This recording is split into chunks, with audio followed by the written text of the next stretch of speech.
C'est un lundi matin tranquille à Paris, le 22 août 1911.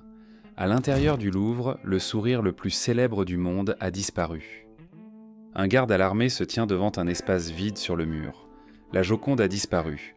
Les chevilles en bois qui tenaient le chef-d'œuvre de Léonard de Vinci sont nues. Le cœur du gardien bat fort.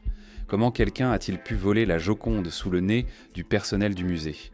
La panique et l'incrédulité s'emparent de la ville. En un instant, l'impensable s'est produit. Un des plus grands chefs-d'œuvre de l'histoire a été dérobé en plein jour, juste devant le Louvre. Comment ce vol audacieux a-t-il pu être commis ? Et qui oserait voler l'iconique Joconde ? Voici l'incroyable histoire vraie du vol de la Joconde en 1911, une aventure digne d'un thriller qui semble presque trop incroyable pour être vraie. Pour comprendre comment la Joconde a disparu, nous remontons au jour précédant cette découverte frénétique. Il est l'aube lundi 24 août 1911. Le Louvre est fermé au public pour l'entretien hebdomadaire. Un petit homme en blouse blanche de travail se faufile par une entrée latérale avec l'équipe de nettoyage. Il ressemble à n'importe quel autre employé de musée, et c'est exactement son plan. Il s'appelle Vincenzo Peruggia, un ouvrier italien de 29 ans, et il s'apprête à commettre le vol d'art du siècle. Peruggia connaît bien ses couloirs.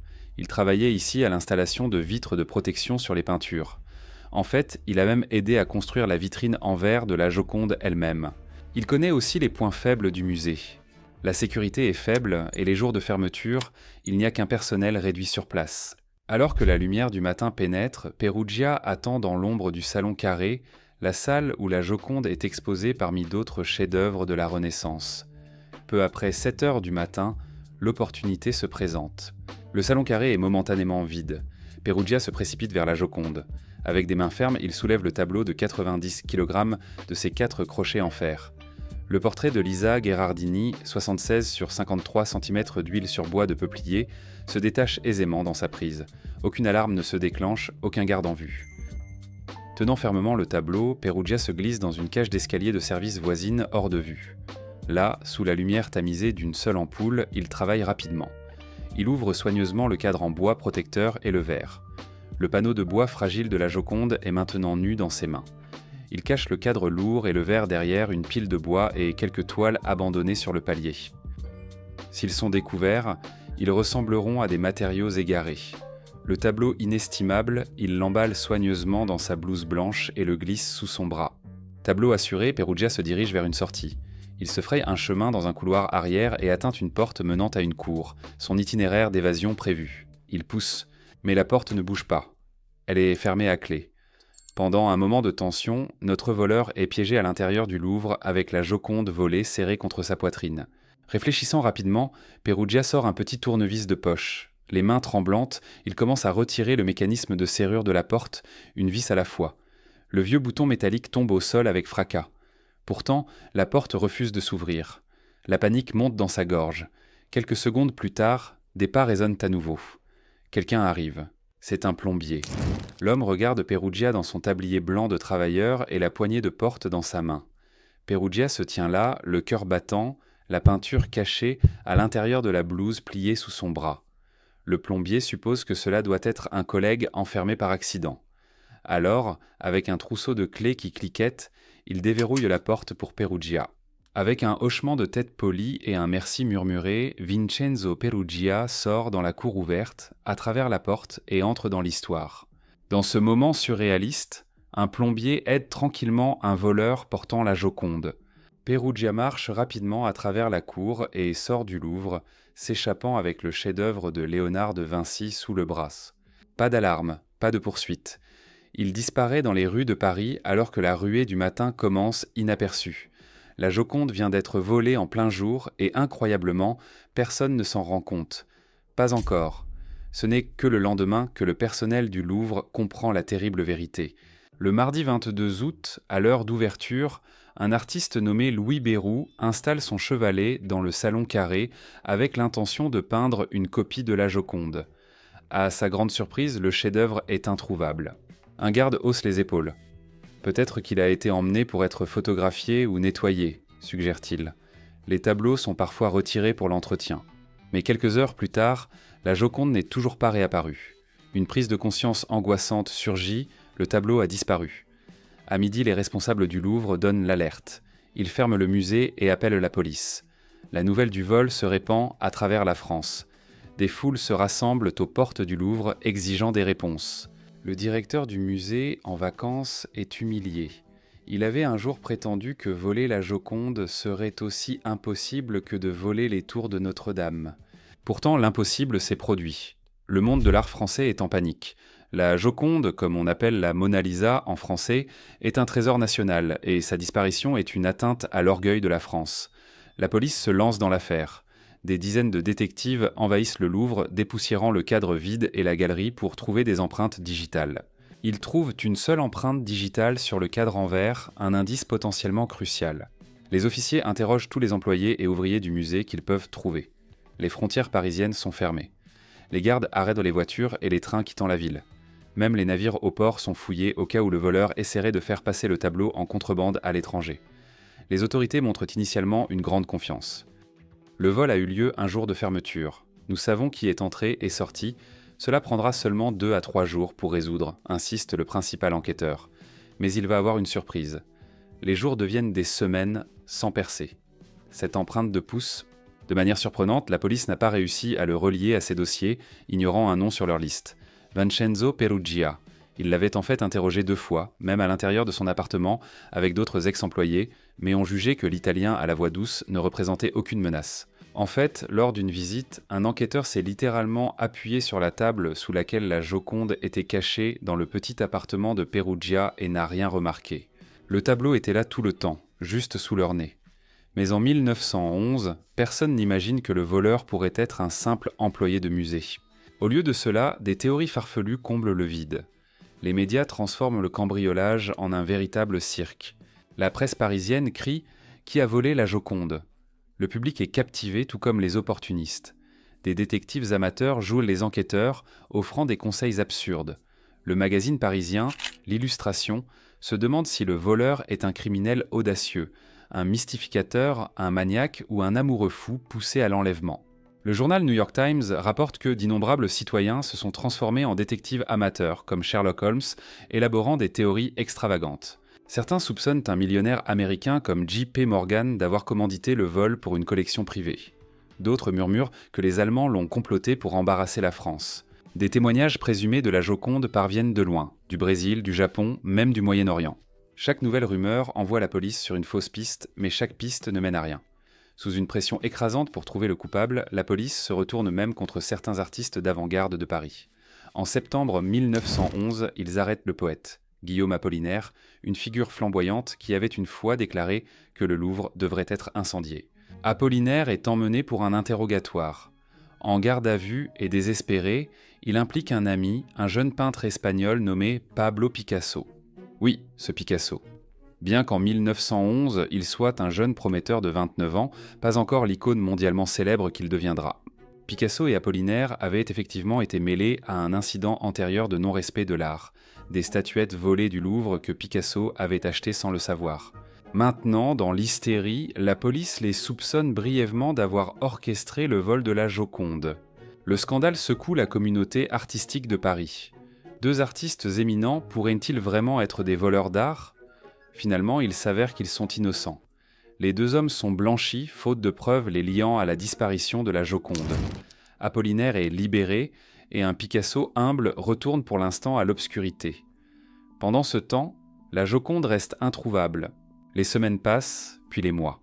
L'emplacement vide sur le mur du Louvre devient en soi une attraction touristique morbide. Des hordes de visiteurs viennent simplement pour regarder l'espace vide où le tableau était autrefois accroché. Paris se sent maudite par la perte. Des blagues et des chansons déplorent la disparition de la dame. Un dessinateur imagine la Joconde elle-même donnant une interview sur son vol. Les détectives deviennent fatigués. Les pistes s'assèchent. En 1912, 1 an est passé sans progrès. Les rumeurs commencent que le chef-d'œuvre pourrait être parti pour toujours, perdu dans un coffre-fort privé caché ou détruit. Certains l'appellent le crime artistique du siècle et craignent que la Joconde ne sourie plus jamais au Louvre. Peu de gens savent que la Mona Lisa est plus proche qu'on ne l'imagine. Depuis le jour du cambriolage, le tableau est resté à Paris tout ce temps, dans une simple malle en bois dans un appartement d'une seule pièce à moins de 8 km du Louvre. Là, Vincenzo Perugia garde son trésor caché sous un faux fond dans la malle, tel un pirate avec de l'or volé. Chaque nuit, cet homme ordinaire rentre chez lui, ouvre le coffre et contemple le visage célèbre du portrait. « Je suis tombé sous le charme de son sourire », avoue-t-il plus tard. « Je me régalais de mon trésor tous les soirs. Je suis tombé amoureux d'elle. D'une manière tordue, le voleur devient le gardien privé de la peinture. Pendant 2 ans, Perugia garde la Joconde en secret, attendant que les choses se calment. Il croit qu'il s'en est sorti. Et en effet, fin 1913, la piste est complètement froide. Le monde ne sait toujours pas qui a pris la Joconde ou si elle refera surface un jour. 2 ans plus tard, une avancée dans l'affaire arrive enfin, non pas de la police, mais de Perugia lui-même. À la fin de l'année 1913, Vincenzo Perugia devient impatient et peut-être à court de fonds. Dans son esprit, il a accompli quelque chose d'héroïque. Il a volé un chef-d'œuvre italien qu'il croit avoir été pillé par Napoléon et qui mérite d'être en Italie. Quelles que soient ses véritables motivations, patriotisme, profit, ou les deux, Perugia décide qu'il est temps que la Joconde rentre chez elle. Il contacte un marchand d'art à Florence nommé Alfredo Gari sous le nom d'emprunt Leonardo V, un clin d'œil à Léonard de Vinci. Perugia écrit à Geri et prétend qu'il a la Joconde. Au début, Gari peut à peine y croire. De nombreux farceurs ont prétendu avoir le tableau manquant, mais Perugia offre une preuve et insiste sur le fait qu'il est sérieux, insinuant même une récompense ou un prix de vente. Surpris, Gari contacte Giovanni Poggi, le directeur de la Galerie des Offices de Florence, et ensemble, ils conviennent de rencontrer ce mystérieux Leonardo et de voir le tableau. Le 11 décembre 1913, dans une chambre d'hôtel à Florence, Vincenzo Perugia déballe soigneusement un paquet enveloppé de soie rouge. Geri et Poggi se penchent en avant, retenant leur souffle. Perugia enlève le tissu pour révéler une peinture face cachée. Il la soulève. Silence, puis un léger souffle. Voilà, la Joconde. À nos yeux étonnés, la divine Joconde est apparue, intacte et merveilleusement préservée, se souvient plus tard Geri. C'est en effet la vraie Joconde, disparue depuis plus de 2 ans, mais en parfait état. Les 2 Italiens peuvent à peine contenir leur excitation, mais ils gardent leur calme. Ils disent à Pérouse que, bien sûr, l'Italie sera honorée d'accrocher ce chef-d'œuvre aux offices et ils s'accordent sur un prix de 500 000 lire comme récompense pour lui. Perugia pense qu'on va le remercier en tant que patriote et le payer généreusement pour avoir rendu le tableau. Mais Perugia a été dupé. Les autorités italiennes n'ont aucune intention de le laisser partir avec de l'argent ou la Joconde. Au moment où l'authenticité du tableau est confirmée, Geri et Poggi alertent la police. L'après-midi du 11 décembre 1913, la police italienne fait irruption dans la chambre d'hôtel et arrête Vincenzo Perugia sur le champ.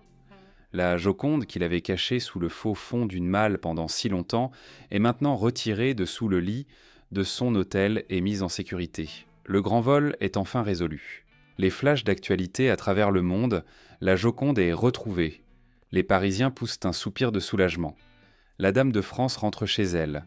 En Italie, la foule applaudit, bien qu'elle soit partagée entre la joie de voir le tableau et la fierté envers le voleur audacieux.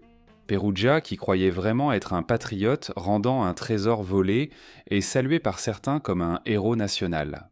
Il insiste pendant son procès que son motif était seulement de rapatrier le chef-d'œuvre perdu de l'Italie, affirmant qu'il n'avait jamais eu l'intention de profiter, bien que des preuves suggèrent qu'il s'attendait à un paiement. Dans un tribunal de Florence en l'année 1914, Perugia plaide coupable. Sa défense patriotique, passionnée et peut-être un peu de sympathie publique lui valent une peine étonnamment légère, seulement 1 an et 15 jours de prison, dont il ne purgera que 7 mois. En janvier 1914, après une brève tournée d'exposition célébrant à travers l'Italie, la Mona Lisa est retournée au Louvre avec beaucoup de fanfares. Elle est accueillie à Paris comme une célébrité aimée. Plus de 100 000 personnes visitent le Louvre dans les jours suivant son retour, juste pour apercevoir le chef-d'œuvre autrefois perdu. Le vol qui aurait pu être une tragédie n'a fait qu'accroître la renommée de Mona Lisa. Un journal admire la frénésie à Florence lorsqu'elle y a été dévoilée, décrivant comment les Florentins se sont révoltés autour de Mona Lisa. Une foule de 30 000 personnes a balayé la police dans une ruée folle pour voir le tableau volé. La Mona Lisa avait quitté le Louvre comme un autre tableau de la Renaissance, bien que très prisé. Elle revient en icône, la peinture la plus reconnue sur la planète. À la fin, ce braquage incroyable s'est déroulé comme un thriller hollywoodien, une affaire interne astucieuse, une enquête frénétique qui a même impliqué Picasso, un coupable se cachant à la vue de tous, et un dernier rebondissement à Florence qui a mis fin au drame. Vincenzo Perugia est tombé dans l'oubli. Il a servi pendant la Première Guerre mondiale et a vécu tranquillement jusqu'en 1925. Mais la Gioconda continue de vivre, plus célèbre que jamais. Aujourd'hui, la Mona Lisa est protégée derrière une vitre par balles au Louvre, surveillée par la sécurité et admirée par des millions de visiteurs chaque année. Elle sourit de manière énigmatique, comme si elle connaissait elle aussi le secret de son vol sensationnel et de son retour triomphant. Le vol de la Joconde en 1911 reste l'un des cambriolages d'art les plus étonnants de tous les temps, un casse criminel digne des plus grands films, rempli d'intrigue et d'audace. Un simple bricoleur a déjoué toute une nation, ne serait-ce que pour un moment, transformant ainsi un tableau en légende. C'est une histoire tellement incroyable qu'il est difficile de croire qu'elle s'est vraiment passée. Un casse pour les âges, inscrit dans les annales de l'histoire de l'art.